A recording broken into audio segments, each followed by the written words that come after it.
Go ahead, Whisper. I'm trying. I'm getting here. Hello, everybody. Good afternoon. How are you? Screen is starting. Good. I have a few people that were planning to join me, and so I'm not sure that everyone's going to have a chance to jump on. I see I have Shannon.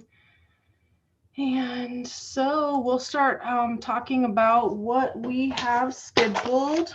Our section starts on page 84.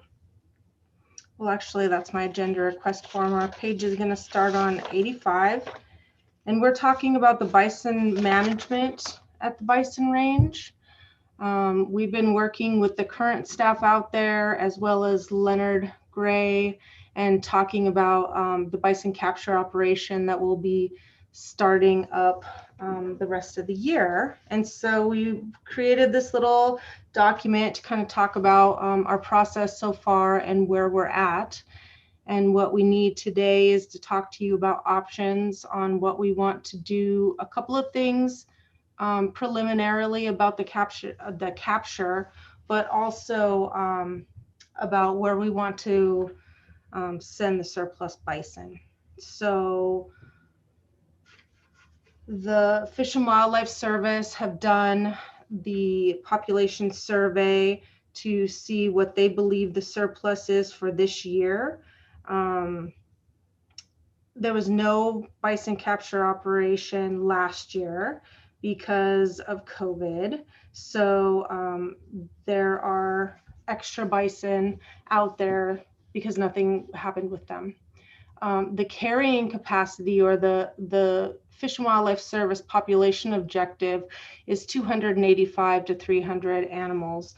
And currently they're projecting that there are approximately 325 on the range. There are, of course, some that they can't locate or find, and they don't go searching out every single one, but they do take a survey and spend some time out there counting. There are other ungulates on the landscape, obviously, out there, other wildlife species, some of which are in direct competition for forage with the bison, such as the elk eat the same forage as the bison do. The number that they would like to have for elk out there is 75, and currently they're estimating there are 200 elk on the range. So there is sort of an issue there with direct competition for food.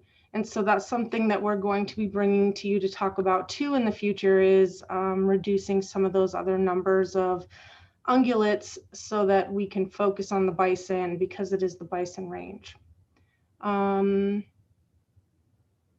The animals, so they don't surplus any young of the year. Those individuals are kept with the parents. The animals that will be surplused are the 2 to 4 year olds. Some of those have never been handled or don't have microchips in them. They generally get genetic information from each individual. So this year, the attempt will be to gather all the animals that were missed last year, get those counted, microchipped, get the DNA on them so that they're in the system. And then we'll ask you as the tribal council to decide what you would like to do for the amount that are removed. Sorry, excuse me. Yep, thank you. The bison management objectives, as you can see at the top of page 86, do have a variety of what we want to look at for our population. And this is something that we can talk about today, or something that we can bring up more in the future. But there's some different objectives, one of those being economic sustainability, the herd supporting itself or supporting the management of the other wildlife on the range, and they're supporting the people and the fences and all the things that come with the bison range. Another objective for them can be cultural restoration and food sovereignty, where the herd supports the people and the culture. But we'd like you to keep in mind, or also consider, that includes the other wildlife on the range as food, being the elk and deer, and that's really a larger reservation-wide conversation for big game management and figuring out what to do with our big game species. Ecological restoration, where the herd supports a landscape level effort to restore bison on a larger landscape. That could mean to other tribes, other ecological herds, other places that the genetics of the bison range bison have really been preserved over the years, and they're a very genetically diverse population. And so a lot of what has been used for the surplus in the past has been to supplement the genetics of other herds, not necessarily using them as food, because they're actually pretty significant as far as genetic enhancement or protection of the species in general. And then finally, we have genetic restoration, which we have worked with, or at least heard from the Department of Interior on their metapopulation management, and the fact that they have worked out ways to move bison to different herds throughout the country to try to keep up genetics, to try to keep the species as a metapopulation, meaning all over this larger landscape, to keep that population healthy for the genetics of them. Very few cattle genes, if any at all, and just trying to keep them healthy and keep the species alive. So for us and for the Fish and Wildlife Service, who are currently on site, the strategies and kind of the list of what's been going on and what we're planning for the next few months is outlined here in blue. They do monthly health surveys to make sure that the bison are looking well. If they find carcasses, those are investigated, they're scanned, because most of the bison on the range are pit tagged, so they have little numbers associated with them. Of course, we don't mark them on the outside because they're a wildlife species and we want them to look wild and be wild. So the marking of them has been through these little tiny tags implanted under the skin. So as they came through June, they started doing the production count, showing they had around 325. Now that July is set, we're looking at those objectives, what we want to do with the bison, where the surplus will go, because there's more than should be around for the forage. In August, we will convene a bison capture operation work group, which will be Fish and Wildlife Service staff as well as CSKT, as we are starting to increase the amount of people that work for CSKT that are out there. And so we'll start to get all of us together to plan to carry out the actual operation, to make sure everything's in good working order, and to make sure that everybody's trained up. Because one of the things I'm going to show is a video. It may have been a few years that people have been out there. I believe in 2019, Stephanie Gillen and I had participated in an outreach activity out there where we were in a little tent to the side and we were talking to kids and presenting about reservation wildlife. And when that was finished, we were able to go up to the catwalk and start to observe the low stress handling techniques that they had started to employ there. And if you had been there previously when it was kind of wild and loud, this was a marked difference, because it was no longer dusty and loud. There was no more bells clanging and such. It was very low key, very calm. The animals seemed calmer, the people were calm. It was really a different type of feeling and system, and that is what we will be doing for the future. So as September starts to come in, the staff will start to gently push those animals toward the roundup air or the capture facility.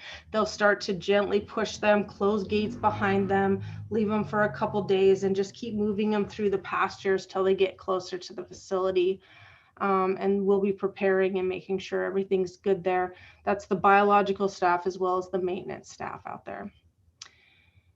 Weather, fire condition, everything permitting, October, the first week of the month would be generally when the capture operation happens. We plan to handle at least 100 animals. That includes surplus or the new animals plus health health checks on some of the ones that we've already had there.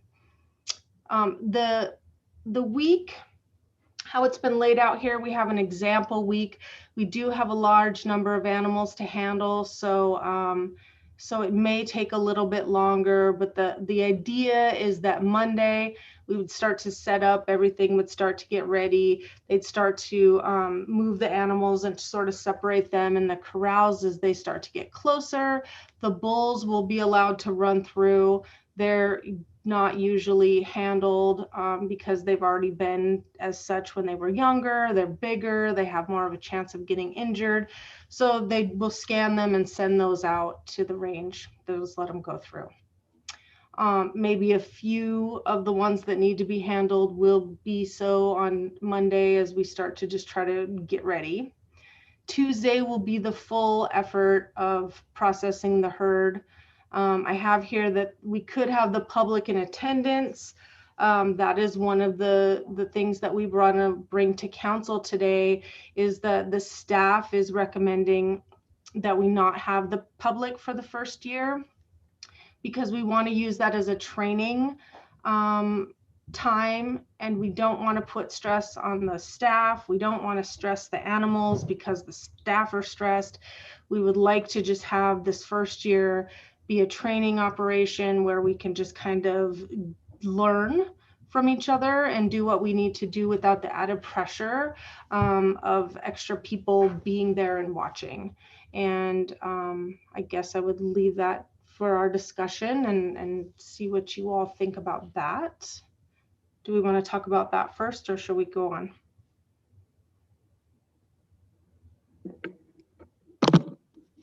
Does council have any questions there?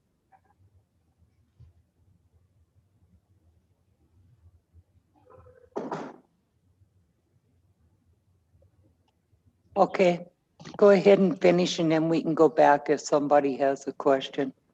Sounds good. Wednesday or Thursday, we'll finish processing the animals if necessary, and then break down, debrief, figure out how things went, you know, really talk to each other, clean up the area and prep it so that it's in good condition for the next event. And then Thursday is generally the shipping day, where those animals are loaded into trailers and shipped out to wherever they need to be sent, depending on where we're sending them. And just noting that we need to keep care of those animals during that whole time that we have those in those pens. We need to make sure they're fed and watered, and of course, if it's drought conditions and we're really in a real hot time or in stage 3 fire restrictions, that could be more of a challenge. So there is the possibility of delaying the capture out even until November, as long as it's not super snowy and we can still get out and work the animals. Next page, please.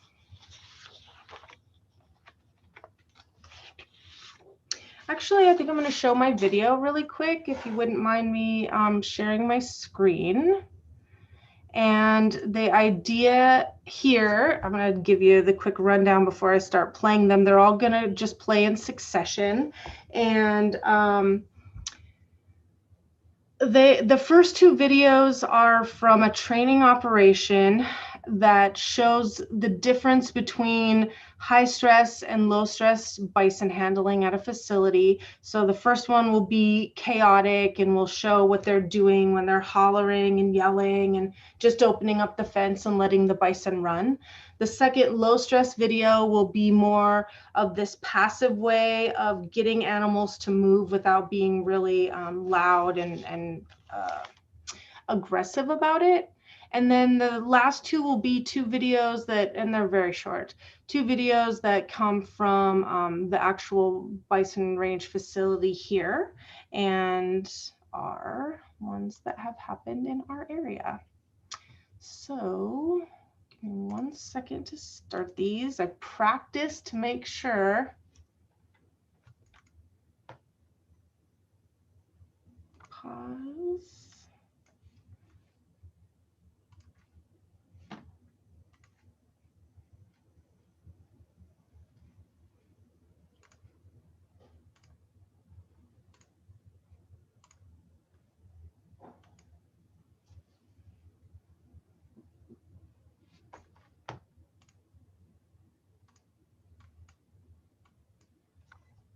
You can see how things can get pretty wild when you're just pushing these animals. This is the low stress option.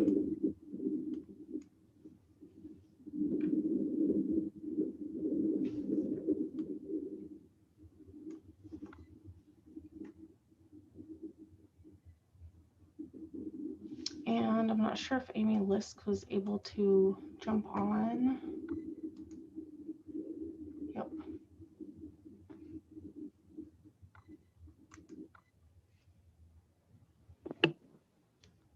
What was that, Martin? Oh, that Amy's on?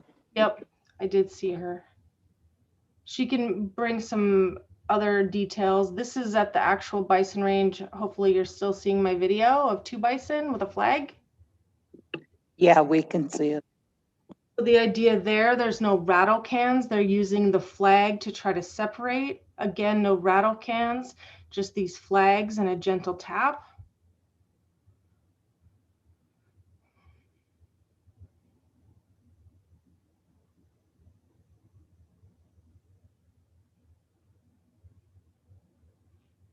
Not a lot of people up on the catwalk or the boardwalk, and in the future when we start to, if we start to let people come back in, the goal would be to have people be very mindful of the fact that we're keeping it more low key and low stress. And I think that would also be a good outreach for the public to know that it's really on this low level, kind of low key system. If anybody has any questions about the difference in the capture, I welcome you to ask it. And Amy Lisk is here. She's actually been involved in these more often and might be able to answer any questions.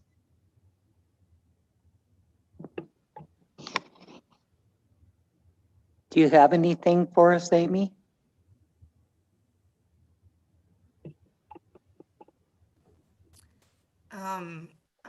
Well, I'm happy to answer any questions, and also I think that we have seen a big difference in the amount of, just albeit minor often, but injuries or any sort of capture myopathy behavior from the animals, as well as injuries to the humans that we've experienced over the last 22 capture operations that I've participated in. That the low stress handling makes a huge difference on both ends.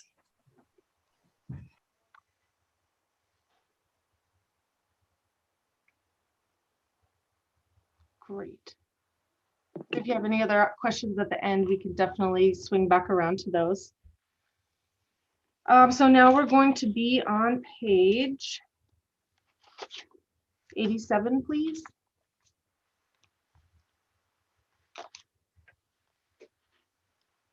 Thanks, Martin. So we have roughly 25 to 40 individuals that would be available for the 2021 surplus. That's including the 2019 and 2020 calves. Our advice or our recommendation at this time is a variety of destinations versus maybe just one. One of our options is to donate the surplus animals. We could work with the Fish and Wildlife Service donation request contacts, or we could solicit our own. Those could go to other tribes or other federal herds. Again, this is more of a genetic thing. They could also go to private herds. Not necessarily, and I guess it's open to who's ever purchasing it, but often the people that would be purchasing these individuals would be doing so to enhance the genetics of their herds rather than to use them as food. We could work with the Department of Interior Metapopulation Group, which is the one that I mentioned briefly earlier. They really do the whole management all over the nation and would even just take a small portion if we chose to just do a few to different places. We could donate to other CSKT programs if there is something going on where us as a tribe either want to use them for a food source for to donate to some of our programs. That's potential too. But we do need to reduce the population a bit to maintain and protect that forage and also reduce those elk populations. Our other option is to sell them. Instead of donating them, we would be generating revenue from them. The bison range bison are desirable on the market. People know that they are preserved well genetically, that they are genetically diverse, where they're not very well related.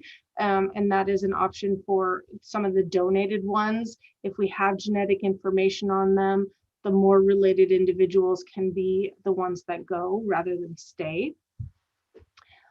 We can use the funding to operate the bison range that would be generated from selling them. And the options are to either have a sealed bid or a live auction. Or the third option is to keep them. And there are various ways that that could look. That it's possible that maybe these are more of a future option, but maybe there's some people who are in a position to take them now.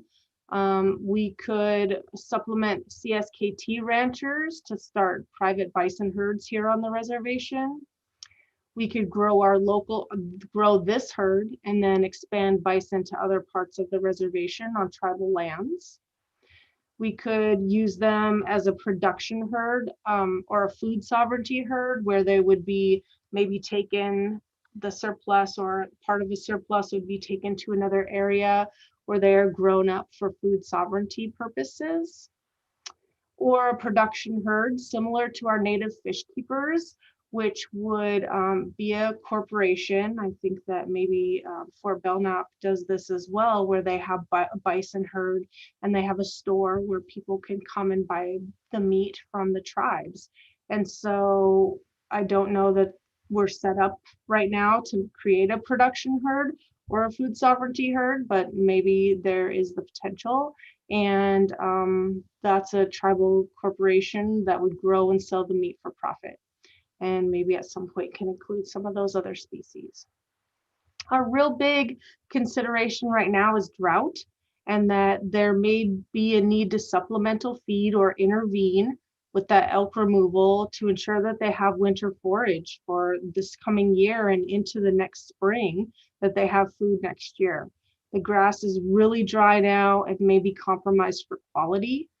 In the past, the Fish and Wildlife Service has not supplemental fed, at least for a long time if they did, because the idea was that this herd could manage itself in a really natural way rather than having to feed them. So if we can get down some of that competition, that would be more of an effective thing. But drought is really one of the considerations and one of the concerns that we have at this time. So if we have any discussion on what we would like to do with surplus, we need to start planning. So we need to start soliciting places to send them in the coming months as part of our working group and the operations. I have a question. Yes. Go ahead, Lynn. Or question or a comment. So Whisper, I know this was brought up at one time before, and I'm not expecting a response right now, but I just wanted to bring this to your attention. So I know there are tribal lands located adjacent to the bison range boundaries. So I'm just kind of wondering if we look at expanding the bison range around those tribal properties, so it could increase the carrying capacity for the animals, and we wouldn't be in the situation we're in, you know, if we chose to do that. So anyway, I just wanted to bring that up, and maybe you guys may have probably already been discussing that, but I just was sitting here thinking about that when you were talking about having too many animals out on the landscape. Yeah, I think that's a really great point, Lynn, and definitely have been talking about that. Me personally, I really thought about, you know, we have lived so long with this boundary of the bison range, and now that it is in tribal ownership, it would be nice to see that boundary change. And there might be some complexities or things that have to get worked out to do that. But I really welcome that discussion. And I believe others that are involved with the bison range do as well. And I think that expanding that availability through more forage, through greater lands, and to blur that line of the current range so that we don't just live with that forever is something that I hope we can get to. Okay, and in addition to that, Whisper, I know a few weeks back, we were informed by, I think it was Brian Upton, that that the recent budget was approved through the US government, the federal budget. I think it was about $5 million. Was it $4 or $5 million that we were approved? And I know it was not all spelled out on how we were told to spend that money. So maybe this may be an opportunity now to start looking at purchasing all of the fencing materials to start that project and utilizing some of that funding for it. So just want to throw that out there also. Thank you. Thank you.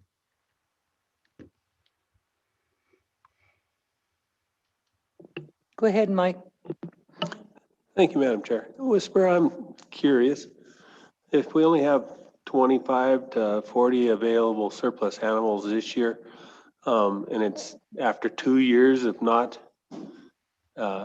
getting rid of surplus animals, what's the actual calf crop per year, and were they not at capacity before? And I'm going to turn that over to the Fish and Wildlife Service staff since they've been on the landscape logger. The calf crop has been right at 50, between 50 and 55 the last few years, but we have maintained a much smaller population for the last 5 years than we were before that. We were bringing it down to combat ventonata and some of the other issues, range issues, and that we felt were a challenge to the carrying capacity. But in the more recent years, we've been slowly eking that number back up again because we decided, number one, that 285 to 300 was a good population objective, with giving our trust resource, which is the bison, the lion's share of the forage. So if there's a forage deficit, then it should come out of the other ungulates and or herbivores on the place. So that's been the number one reason why we've been and the other thing is that genetic diversity is more difficult to maintain in smaller populations. That said, the difference between 300 and 200 is not huge over 500 years, but it is, it's another third that we're contributing to the meta population, which is how we've been managing them. And essentially the Fish and Wildlife Service has decided that genetic diversity is the most important, most of the priority purpose for conservation. So we're trying to find that sweet spot between, carrying capacity and diversity. Okay, Brian, did you have something? Thanks, Madam Chair. I just wanted to address the budget just so people could keep in mind. The president did include the tribe's requests in the budget that it sent to Congress. So if Congress approves that, then that funding will be in place. If Congress changes it, then that could alter the budgetary picture. But just wanted to throw that out there. Okay, and Mike had a follow-up question.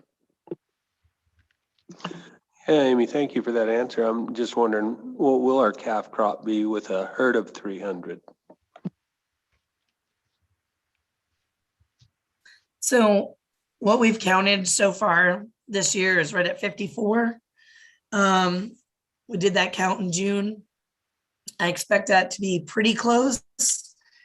It's a little harder to count the calves these days because the herd is not always in a spot that makes it easy when you are trying to count them. But as these younger animals, so as we've been keeping more every year, the herd is getting a little bit younger, whereas, you know, recently the age is more evenly spread out. So you will see an increase in calves. You know, we might see up to 80% of the breeding age cows will have surviving calves. So I call that the 3 to 12 age group. And I don't know what that number is off the top of my head, but it's growing, and I could certainly get that to you pretty quick.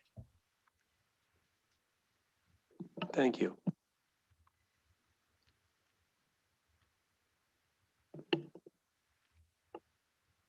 Okay. Go ahead, Whisper. So, do you have an opinion or recommendations on where you would like to see surplus animals go? Donating them, selling them, or keeping them? Or do you need more time to think that out?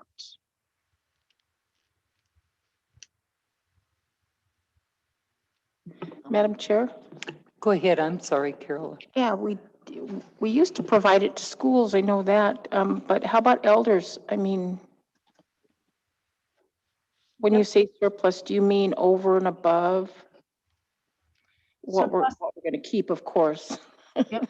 Surplus, duh. So that number, and it's sort of a delicate way of talking about removing animals from the population. And so the number that we choose between the 25 to 40, which could be fluid, or you could set a definite number, would be animals that would be removed from the bison range, whether those go alive to another herd or whether they go to a facility to be turned into meat.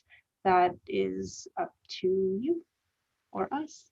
Okay, Madam Chair, what's appropriate, like when we get the animals from Yellowstone, how many do we normally get? There's a lot more than what they have to offer here, right? I wonder if we know how many elders have requested that and make that much available, and then also keep some for other herds that people may request from us, other tribes.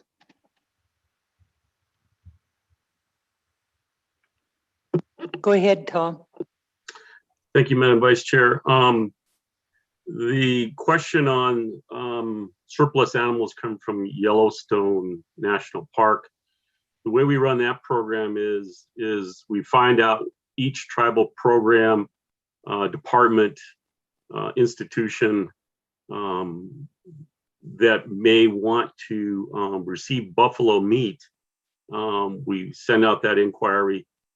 They of course have to have the budget to be able to pay for the costs associated with that, up to the point of, you know, cut and wrap and then picking up that meat from the slaughterhouse facility. So there's two things that are dependent upon that: is the available number of animals that we have. We offer those up always first to tribal programs before we go to the skunk hunters or the general membership, and then how much they have in their budget to be able to pay for that cost, because there's no budget. We just kind of pay as you go system. So that would be similar, I would imagine, for this program. If you wanted to offer up the buffalo that need to be called from the bison range to tribal programs, the elderly program, Head Start, whatever it might be, then it would be dependent on how much funding they have to be able to pay those costs, unless you're going to front it as the tribal council through a different appropriation. Usually it's quite significant. We usually end up with about 25 animals a year when the transfer program is going. It's gone up to 50 animals. Sometimes it's as low as 10 animals, and that would be collectively across all the departments as they see the need or have funding for it. Shannon shared a comment that keep in mind that the surplus animals are not full-sized at the point of removal. There are 2 to 4 years of age.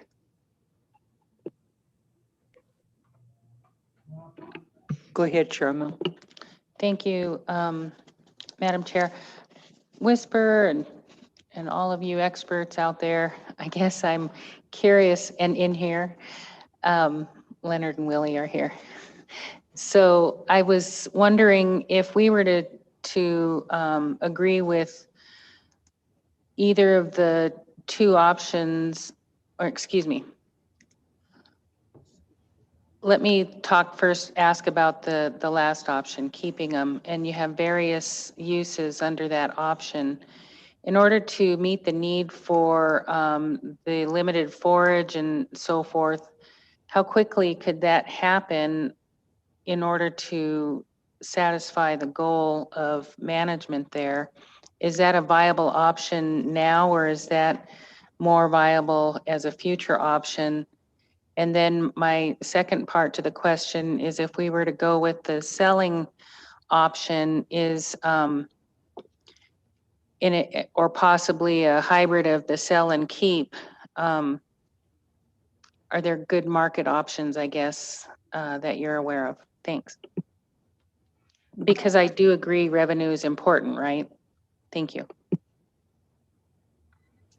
And I will address the keep option first. And Charmel, I think you're definitely right that there is a level of future to that one, just for the fact that like the food sovereignty herd or the production herd, we don't have that necessarily in place right now to start doing that with it coming up in the next few months. We don't necessarily have, I guess, identified, perhaps somebody does have identified locations on the reservation where we could move them. But I suppose that would include some other levels of detail, such as, are they fenced? Are they free ranging? What does that look like? And are we set up to just go dump some bison somewhere? The first one, which was CSKT ranchers to start private bison herds, I'm not sure if there are possibly people who maybe are running cattle now that would want to convert over to bison, or maybe they would they already have bison, tribal member ranchers that could take them in the short term. I don't know that we've had anybody reach out to us yet. Obviously, we're talking in the public now, so there may be some people who have some interest piqued. So I think that the first one of the keep is probably the most possible if there are people who are set up, and if that's something that we want to donate those to tribal members, or do we want those people to, our own people, to purchase those bison to supplement their herd? Second question, sorry, I lost the second question. The sell option, revenue producing, and whether there's a available market right now to help with that.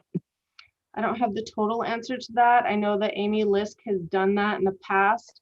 The service didn't always do just donation. In the past, they also did sealed bids. I believe that bison are still going for quite a good amount. I know there was a loose one out somewhere on the reservation earlier this week, and the person who owned that said that it was worth between $2,000 and $3,000 for him. So there are probably other people that can speak more to that, and I'll let them pipe up. Lynn, did you have something? Yes, thank you, Madam Vice Chair and members of the council. I think at this point in time, I would support just doing the processing of all of the excess animals, and the tribe just pick up that tab rather than burdening the elders' budget, because they're always struggling. They're always struggling every fiscal year on their budget, and then just donate the meat to the elders program and to the schools. I'm sure we could find the money to do that, to pick up the processing costs.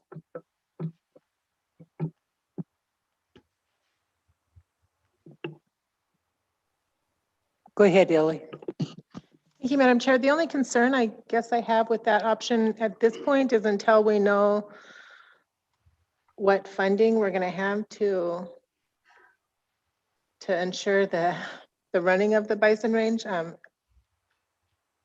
I'm leaning toward the sell this first year just to make sure we have a pot of money to help assist with that, and then maybe what you're suggesting or some of the other keep options. Those are some great options as well, but maybe that's a future consideration once we kind of know better where we're sitting financially with the management of the bison range.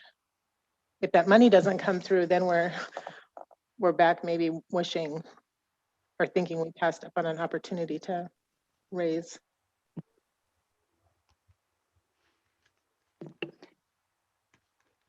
Whisper, you were going to have someone else answer the second part to Charmel's question about the market. Yeah, if there's somebody on our team that has any idea, I haven't been in bison production or as a marketable species, so or a marketable animal in that way. So if anybody else on our team has comments on that, please speak up.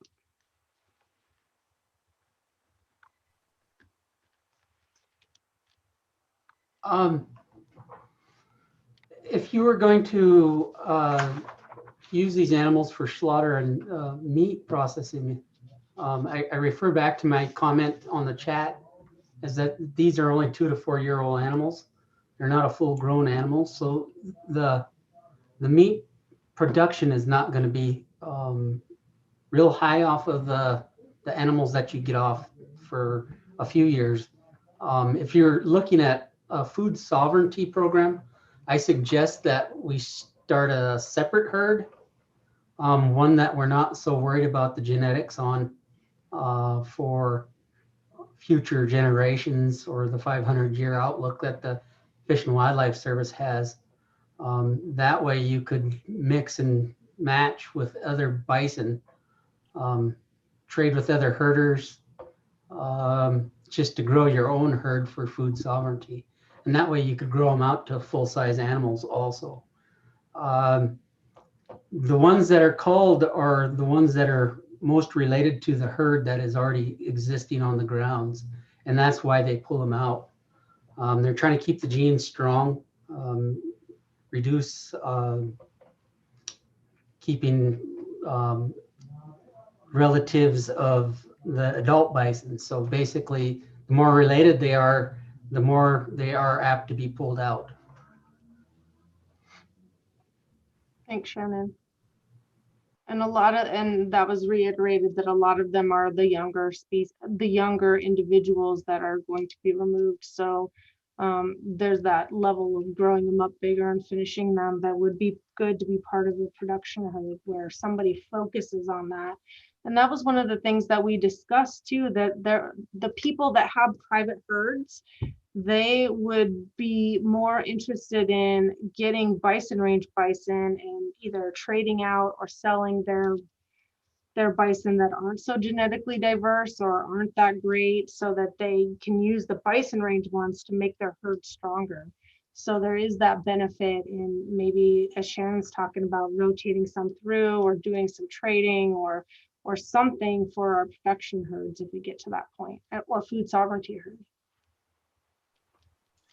Madam Vice Chair, Go ahead, Tom. if funding is a paramount concern, and that is certainly something as a manager I'm always worried about, is how to pay for this and how to keep it going.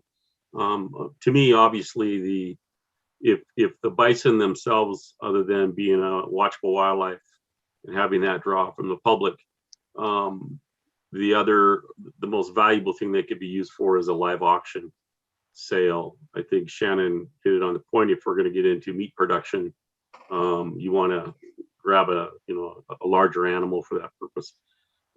So it could be down the road we keep moving this way. And as Len mentioned, is there a way to start expanding fencing, expand into adjacent areas, look at that for more of a production herd, adjacent lands, still watchable wildlife connected. easy to manage next door, build those fences, do that type of a thing. In the same time, look at expanding native fish keepers to expand into bison products. We just have to run through the same USDA standards, meat cutting shop, etc.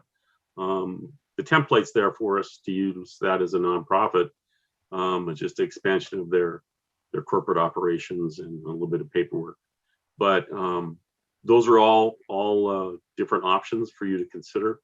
And I think that's what we're trying to get out of this. But if it was strictly funding at this point in time, when that was the issue, then I would strongly recommend that we just go for a live auction for surplus 2-year-olds out there and see what that would bring forward. At least maybe some of those animals, test the waters with the live auction. The former stuff at the bison range, I believe, was all sealed bids. So you really don't know what people are willing to pay. You can see some high end, but when you get people competing against each other, it tends to drive up the price quite a bit. Go ahead, Mike. Tom, do we have access to any of the results of past seal bids, live auctions? I would have to ask that question for Amy and Amy. They have the records of the past sealed bids. It's been a while since they've done one, I believe, but they would have some ideas on what that is. I'd be happy to share the results.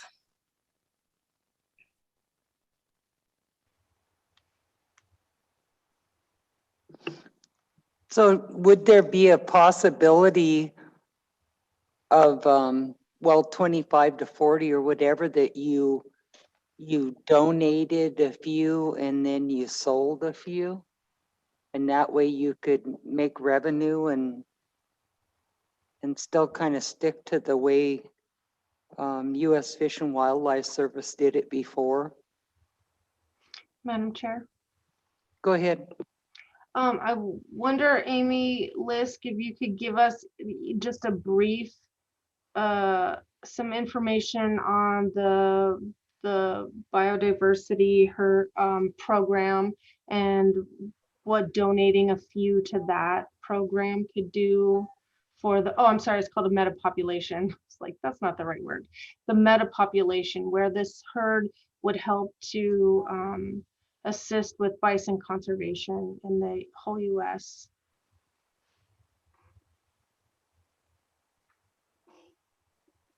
Oh, sorry about that. I was on mute. Yeah, so we could reach out to the DOI Bison Working Group and find out what the metapopulation is looking for, and in years they're moving animals around from different distinct segments. And I haven't seen the request for this year yet. I do know that the IDBC and the Willacota project have requests in from 2020 that the Fish and Wildlife Service was unable to fill because we did not have a capture. I suspect those requests will roll forward. And I would be happy to bring, gather some information and bring that to the council if they're interested.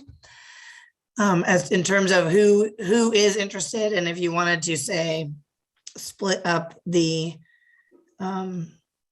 surplus into 25% here, 25% there, and so on and so forth.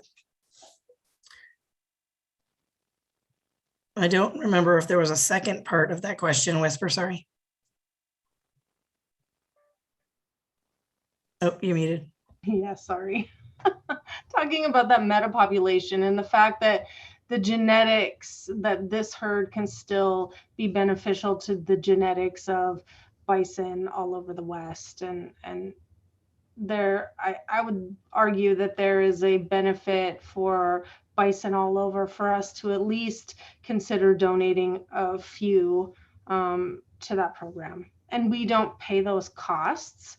Those are paid for on by somebody else or on the other end. Is that correct, Amy? Or would in the past have you paid to send them out? Or does the work? No, the recipient pays for the shipping and for whatever the state testing is required. Thanks. And the bison range population has been the most genetically diverse among Fish and Wildlife Service herds. So that is why they're sought after.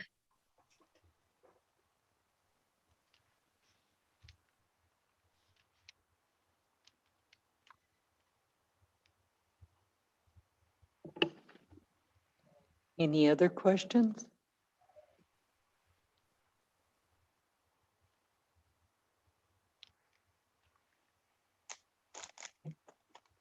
Okay. So what's your request today then, Whisper, do we need to come back to this, or do you need a decision today, or is this just something to think about? If you need time to think about it, because it is something that we've kind of brought to you and this is our first presentation on those options, we can give that you some time, a week or so, before we start having to make some moves.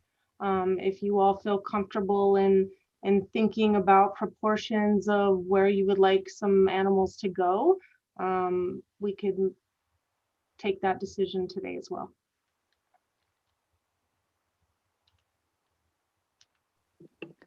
Okay, I know that there was part in the chat where you had asked at one time about what, if we felt comfortable not having the public there. I know that there was a comment made in the chat that they'd support that, and I think that's probably a good idea that first year as well. I don't know how the rest of the council feels, but I think that's one thing we can agree on today. And then I guess I have a question. What about the elk? You were talking about them. Yep. And their population. How do we take care of them? What's you guys' opinion on that? We've been discussing it since we've been discussing the surplus bison and plan to have more meetings. But the thought right now is that the number of elk on the bison range needs to be reduced. We have a lot of elk around the reservation, so moving them somewhere else would be costly and potentially dangerous. So those would be removed from the population. A difference between 75 and 200 is a lot of animals. One, it's a lot of animals to remove, but I think that we could work up a program to reduce them. And then hopefully, if we can get it done in the cooler months, send those to some of our food programs that need meat, the elders programs, all the tribal programs that will be interested in taking elk. I believe, and I wasn't part of this conversation before, but there has been talk about administrative hunts around the reservation in the past, and looking at reducing some of the animals that we have that are food that are really getting in conflict, it turns out now, with each other and with other people. And so that may be something that we need to talk about on a reservation-wide level.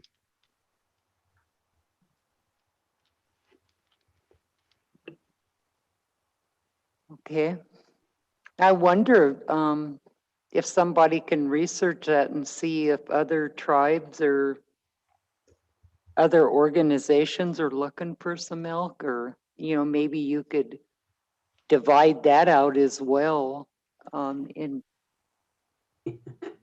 Tom's got his hand up. Go ahead, Tom. Oh, I would refer to Shannon. There's issues behind that. I'll let Shannon address that. Yeah, since CWD was found in the state of Montana, actually almost since it was found in the United States, the transport of elk and deer species is not allowed in the state. They're trying to prevent it from getting into wild herds other places. So it was restricted back when they put the moratorium on game farms also. Probably the best option is to take people in and, like they've done in the past, and use shooters to take them down. Yeah, Madam Chair, Vice Chair, the service started that last December, and then we continued it on under your direction this spring with the goal to remove a substantial number. We kind of went through the elk management plan. Every 2 elk is equivalent of 1 bison, so it would be a good goal for us to reduce that number down to that number that was identified around 75 head, targeting mostly cows. Leaving a lot of watchable bulls there. That's one of the viewing opportunities that the public seems to enjoy. But that would be a good goal for us. And then providing those to the food network that we have within our tribal organization for feeding elders or youth or Head Start. I think that's a good way to go. I know we did through Janet apply for a mobile slaughter unit. We were looking forward to that, being able to use that at the bison range and maybe these other conservation areas we have in the Ferry Basin, area where we could help to reduce elk in those areas and have, hit it, keep it kind of constant, keep the constant pressure on. It's hard to take a lot of elk at once, so it's kind of a pick a few here and there and just be constant at, just constant persistence, pressure in removing them. So it's a diligence effort, and getting a tribal crew together that can not only function on the bison range removing elk, but also utilize them on the rest of the landscape in the Salish range to help us with elk management there too. So I think it's a golden opportunity to improve this and make it work better for all things considered, all the issues we have. So definitely a lot more planning, to figure out what to do with them. Now the Ferry Basin herd, how many are supposed to be in Ferry Basin, Shannon? My last count from last year, I believe it was right around 1,300. That is not an accurate number for year-round residents. They do migrate back and forth between us and Eureka, but they do winter down here. This is one of the last bunch grass prairies for wintering ground for elk between us and Canada. So it's very appealing to them for the winter. But what's the carrying capacity of Ferry Basin supposed to be? Ooh. That I wouldn't have an idea on. You'd have to take a range crew and go in and do grass clippings, and, random clippings on plots, dry that material, weigh it out, and then do evaluations on the protein contents and all that to get your AUMs.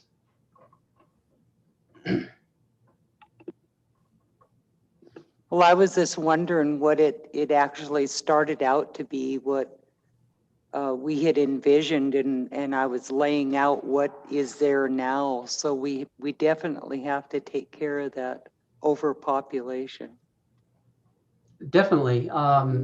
They are starting to hit surrounding ranchers on the hayfields almost year round now. They're getting pretty bold.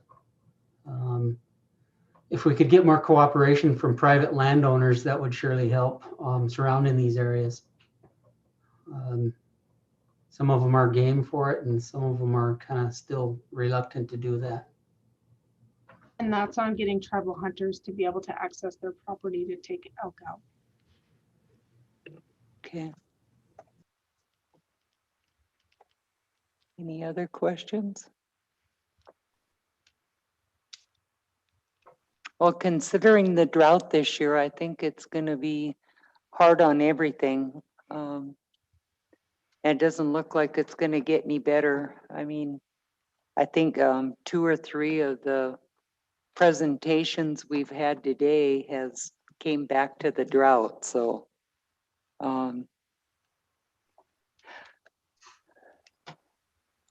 I don't know what you do.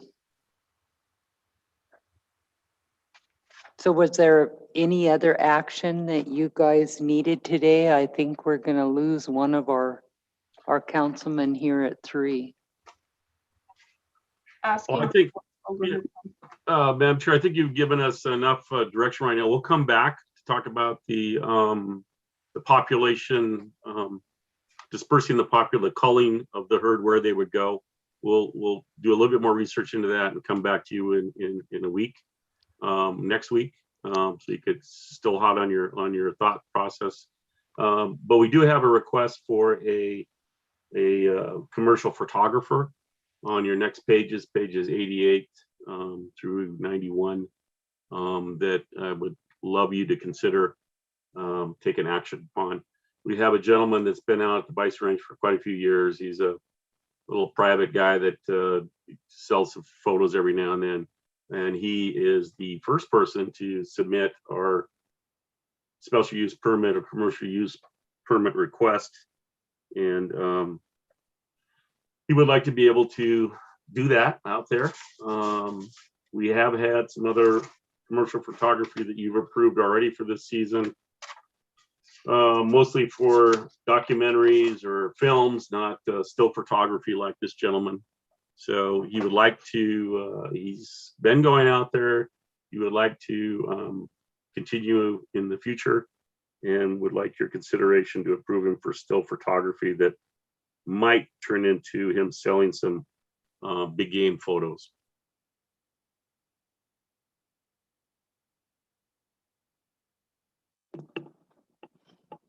So we're looking for a motion to approve the permit. Yes, ma'am, Vice Chair, and I would make the continuation that it would only go till October 10th of this year, because that's the expiration date of his insurance. Go ahead, Ellie. Oh, I'm sorry. Okay. Bing made the motion. Is there a second? Ellie, all those in favor? First. Oh, we'll hold that for a minute. Go ahead, Mike. Thank you, Madam Chair. Tom, I noticed, is he requesting to access the range after hours? Is that part of?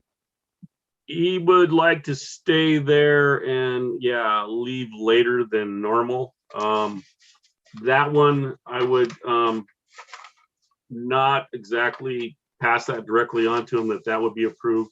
I think that's a given situation for us on a daily basis, and that would be something we would want to consult on a daily basis with the visitor center operation and Leonard and Willie and Dan, the folks on the ground there, whether we'd even allow that. But it is possible to do that with this gentleman, but it might be on a daily basis as needed to have him report in and tell him when he has to exit. Thank you, Tom. Okay, Bing is saying he'd add that to his motion. So we have got a motion, a second by Ellie. All those in favor? Go ahead, Mike. When you say you're adding to the motion, what exactly is the motion then? Not to, if they want to allow him in after hours, that'd be up to the Bison people to do that. Okay, all those in favor? Unanimous? Motion carries. Lemps, that would be all we'd have for you today, Madam Vice Chair. Thank you, Tom. Thank you, Whisper. What have we got, Shannon? Oh. Okay.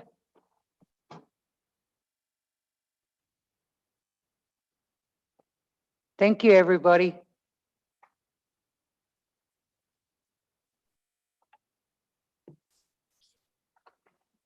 Thank you, Amy.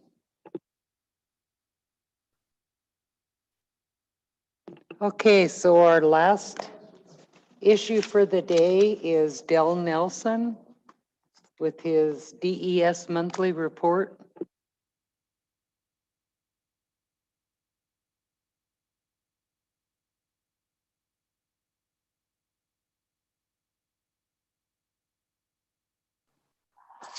All right, I'm here. Can you hear me? Yeah, we can. How are you, Dale? Very good. Kind of a busy day today. Of course, this is the end of the month of July. We're well into the crazy season, with all the people here, as well as, our fire season is starting in here too, pretty good. So it is really a blessing to have the guys that are right there on that scene right away whenever we have any lightning strike or even a human caused fire. It's so good to have them here. And so a lot of those fires don't get out of hand. So really a blessing to have those guys here. So today, early this morning, and you guys had okayed the request from Lands. Montana Rail Link did a spill response training down on the Jocko River.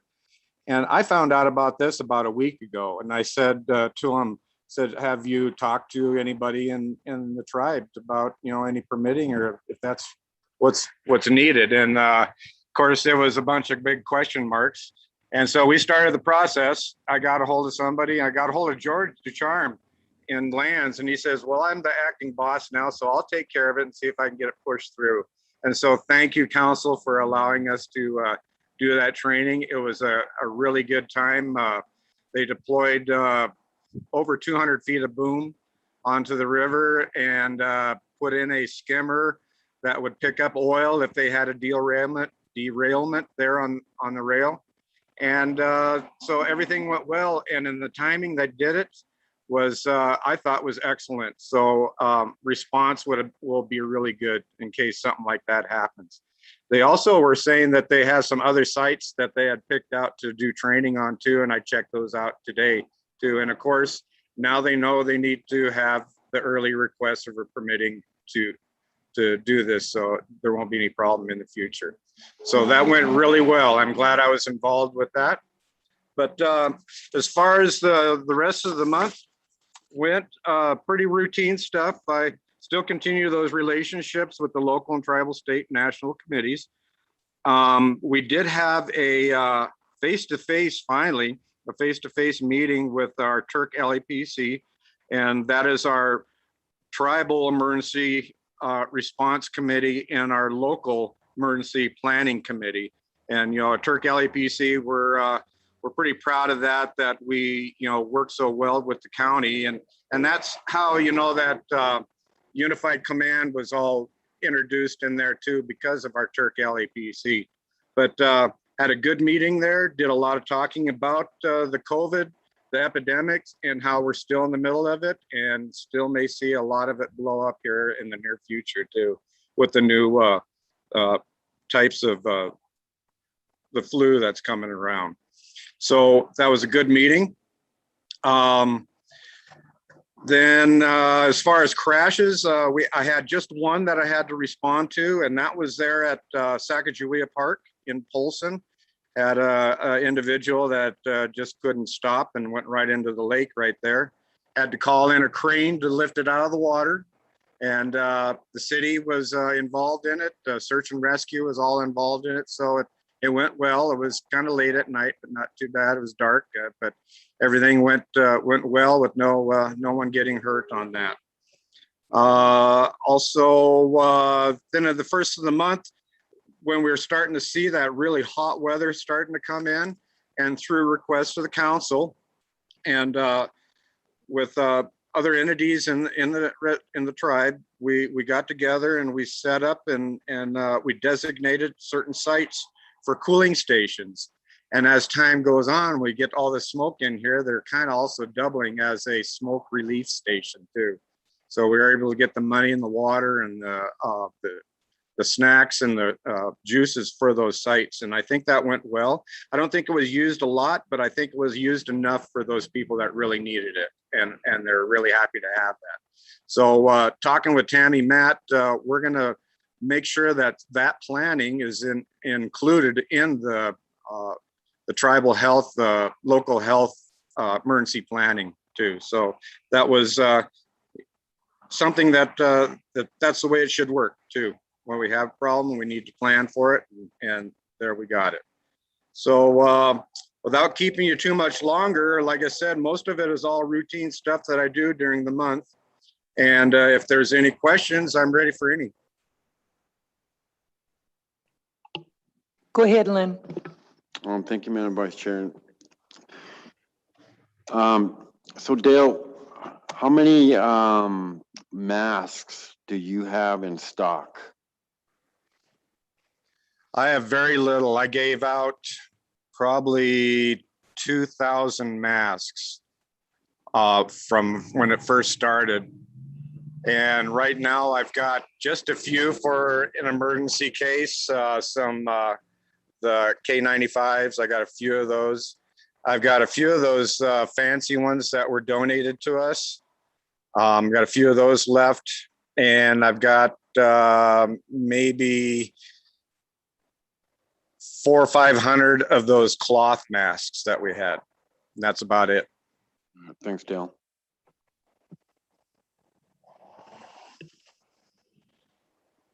Any other comments?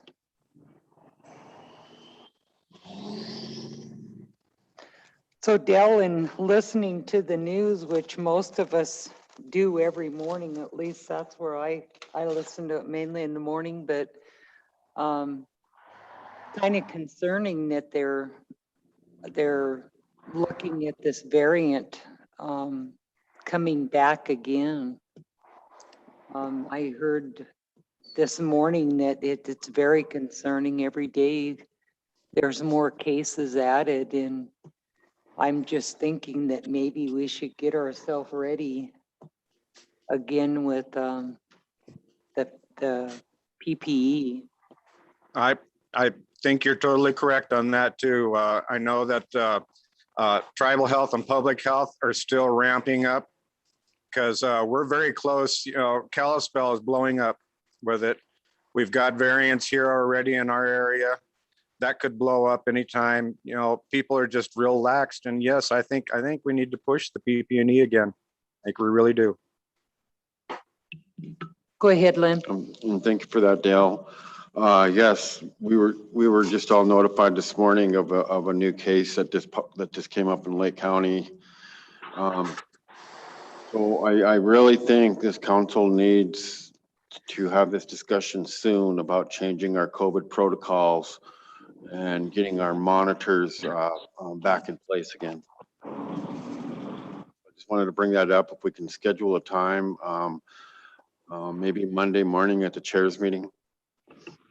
And I was going to mention that. I was kind of leading up to that. I talked to the chairwoman yesterday. Yeah, and that's why I needed to know if we had masks in stock. Yeah, not the amount that we really need. You know, and the amount that I gave out, everybody should have about 6 masks. But I know it's not there. A lot of them went to the trash. Yeah, I think it's something that should all be concerned about, but I know that the chairwoman said that we would be discussing this probably come Monday morning. And I think we're also waiting to discuss some of our question, and legal staff won't be in until this next week to on a couple of the questions. So Will Tammy or anybody from Tribal Health be in there in that discussion?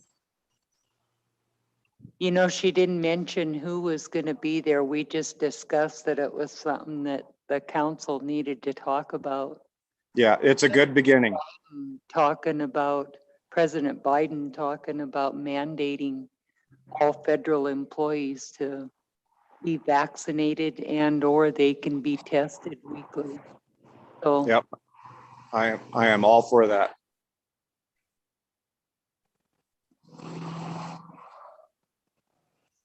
okay. Go ahead, Lynn. On another issue, Dale, so as you're aware of the issue with the water situation in Polson, they've been shutting water down for 12 hours, and I'm not sure how long they're going to be doing that. But I wonder if you can collaborate with some department and find out all of the elders within that zone that's getting their water shut off to assure that they're getting bottled water, and or if they need to be transported to somewhere to use facilities for shower, bathroom, etc. Right. I think you're good. I think you're good on that. The area that I think they're talking about, there's very few people that do live in that area. It's not really highly populated. I'm not sure how many households are there. But yeah, I think we could probably look into that to see if we do have elders there. I've got like 200 cases of water sitting by my office. So that would be a good place to take some of that if they have that need. Zone, and I'm not sure if they received water or not. So that's why I bring it up. Okay, sounds good. Well, I think a follow-up with them as well. I mean, they were talking about having the Linderman gym or something for showers and whatever, but like Lynn said, we need to keep a good eye on our elders. Yes, and I think our tribal health people really are watching them very close because of the weather and the smoke.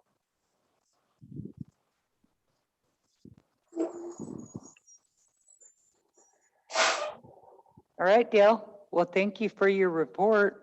Thank you very much too for having me, and I'll talk to you again at the end of next month unless something else happens. Okay, Dale. We'll be in touch. Okay, thank you. All right, thank you. Have a good day. You too.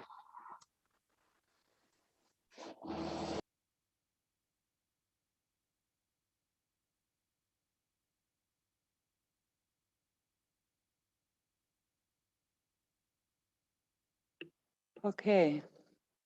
Go ahead, Carol. You never got to. Yeah, Madam Chair, I have Okay. 2 items. Is that Okay. okay? Take Yeah, it up go now. ahead. Okay, the first one is on July 20th. I sent out an email regarding the women recovery location. Did everybody get a chance to see that in their emails? And I also had a chance to talk to Madam Chair Shelley this morning about it, and she said she could support it fully. She thought it was a good idea. And so I had met with four individuals, Judge Manley, Kent Duckworth, and Steve Smith, and Don Roberts. And they explained the difficulties they're having with the women's recovery house, and was looking for a location. And I thought of this location right down here, the double wide, and was hoping that council would consider it. They will pay rent, they will pay insurance, utilities, and it will be for women in recovery.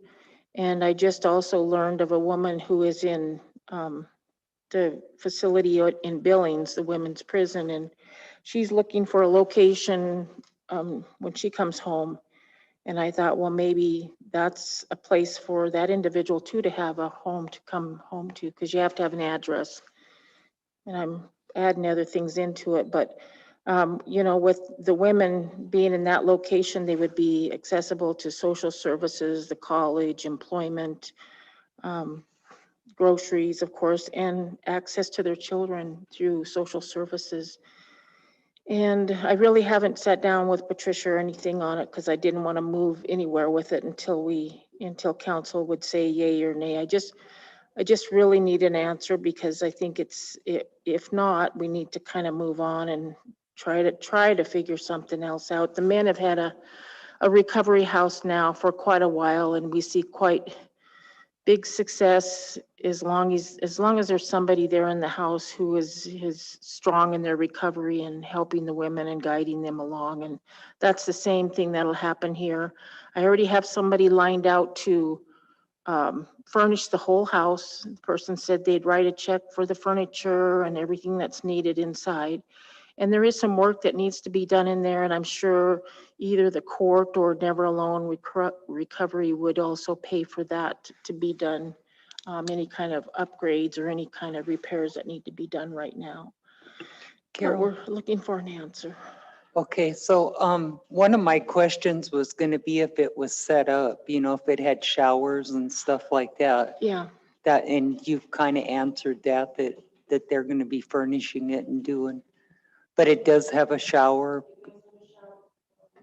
did ask Patricia this morning if she could take pictures, and she did send me Patricia of the size of the rooms and the bathroom. There's 2 bathrooms. One's just a walk-in bathroom and the other has a shower.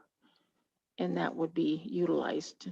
They would Okay, utilize one that. other question. What does the property management team, have they said anything about that property and what? I talked to Rick, is that the property management team? yeah. Yeah, I talked to Rick and he said, I think he felt like since I had a big meltdown at this meeting a couple of weeks ago, that he didn't want to be involved and has basically said, you know, there's nothing I can do about this. I think it's a council decision, so, so I think he's kind of left it with the council to make the call on it. And I just don't see any other place. And if we can help women in recovery, I just don't, I mean, I guess somebody enlighten me if I have the wrong idea here. Okay, Lynn has got a question. Yeah, thank you, Madam Vice Chair. I would support the request, especially knowing the fact that we have a vacant building there that's just been sitting idle for a period of time that we're not using. And if we have something like this, let's get right on it. And you know, especially our people that are in recovery, because that's a good point. When they get out of the treatment or prison, they have nowhere to go. And a lot of times when they do have a place with a relative or something, chances are they have a felon in the house. I mean, I know that's what I've seen that over and over, and they can't stay there. So let's move forward on this as soon as we can, especially if we got someone that's going to you know, fix the place up and provide furniture and et cetera, et cetera. Let's take advantage of that. Okay, Sharmil. Thank you. I'd like to support it as well. And I also believe that we have 2 resolutions that we passed that are pertinent and relative to this whole topic. So, you know, I would think that directs our executive officer to go ahead and work with like the homelessness resolution that we passed, as well as the eradicating addictions resolution. And then I know we talked about, I think, if I'm understanding you correctly, I think we talked about that when we were trying to figure out some space for some homeless people recently. And I thought that John Nice gave us a kind of a short list of stuff that would have to be done there before it would be inhabitable. So I think that's the only thing that we'd have to find out is if it's ready to designate, and then who, you know, is it DHRD then that gets that direction? Well, what I talked to these 4 individuals, they basically said that they would pay for any kind of upgrades or anything that needs to be done to the place. So it's not on the tribes.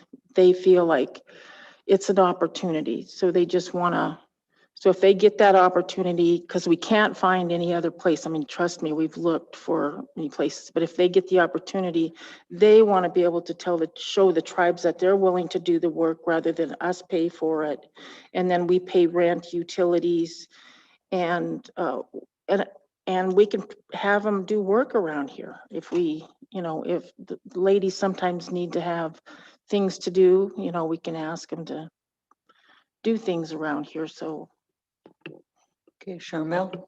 So I guess I'm wondering if if DHRD or whomever has that, if they still have it into their operation plan or whatever, if they relinquish it and then it can go out for a revocable permit or a lease or whatever. Is that what needs to Oh, happen? I see what you're saying. No, Patricia's on board with that because I did tell her this morning that's what I'm looking at. And she said, absolutely. And then she's the one that talked about all the services, that wraparound services for it.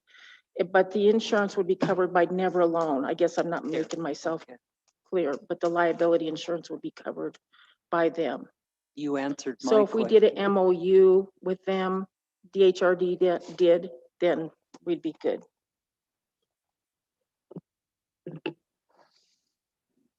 Well, we don't. should I have Rick, talk to Rick and say the council concurs? I think what we could do is bring it up Monday morning and then, I was hoping I could move in this weekend. So, I mean, if we could get in and start cleaning and, you know, organizing, it would be great. And I did talk to Madam Chair because I knew the council really wouldn't move on anything unless she, you know, was on board with it. So I did talk to her. so what's the council's wishes?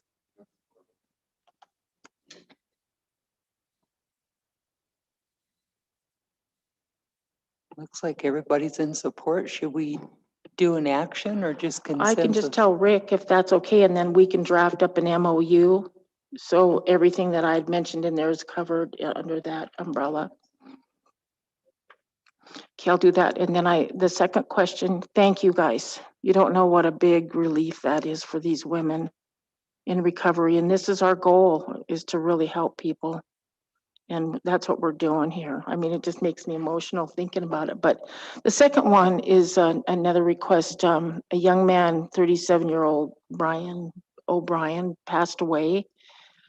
And he was a little guy wrestler instructor down at St. Ignatius, I believe. And I got this request from Cheryl Finley. And this young man, when he was in high school, he was the one that brought the Indian Club to the Charlotte school. And in this letter I got from Cheryl, she, you know, it was quite the fight for this young man in high school to bring in the Indian Club to Charlotte. And everybody knows Charlotte. And then also he realized that the school didn't have a flag. And he's the one that fought to have a flag hung in this school in Charlotte. But anyway, he passed away, and he's not a tribal member. He's a member of the Turtle Mountain tribe, and he's got a wife and 3 children.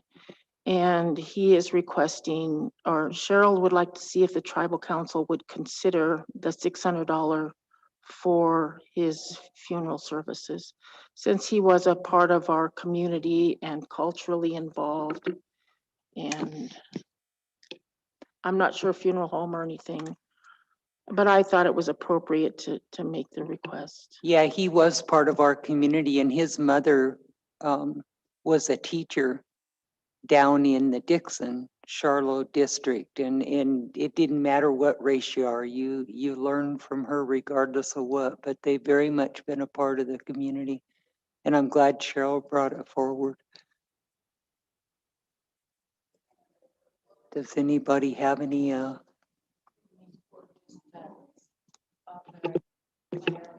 just authorizing the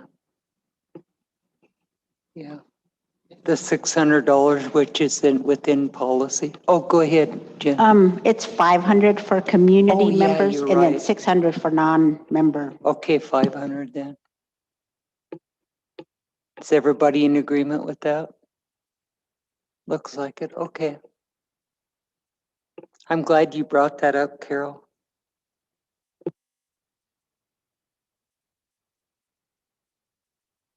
Is there anything else? If it isn't, that's the end of our, oh, go ahead, Lynn. Okay. Okay. Thank you all. It was a great day. Be safe and